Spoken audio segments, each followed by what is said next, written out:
Who is Himanta Biswa Sarma ডাঙৰীয়া? Who is Himanta Biswa Sarma ডাঙৰীয়া?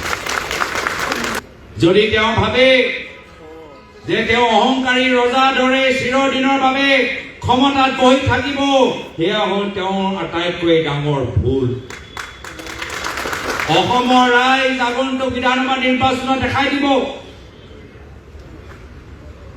যে তেওঁ কোনো হিমন্ত বিশ্ব শৰ্মা ডাঙৰীয়াৰ পৰা ভয় নকৰে, কোনো হিমন্ত বিশ্ব শৰ্মা ডাঙৰীয়াৰ পৰা ভয় নকৰে।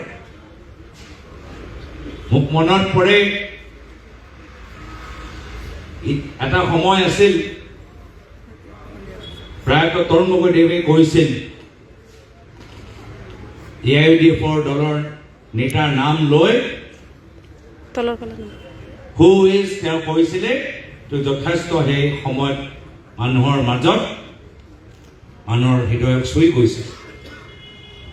আপোনালোকে চাব, যিদিন ৰাইজ অসমৰ জনসাধাৰণ একত্ৰিত হ'ব, ভয়ৰ বিৰুদ্ধে থিয় দিব, চিণ্ডিকেটৰ ৰাজনীতিৰ বিৰুদ্ধে থিয় দিব, অসমৰ ৰাইজে ক'ব হু ইজ হিমন্ত বিশ্ব শৰ্মা ডাঙৰীয়া।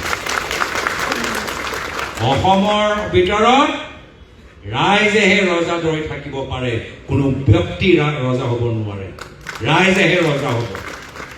আৰু এয়া হ'ল আমাৰ সংকল্প যে আমি ৰাইজক ৰজা পাতিবলৈ গৈ আছো।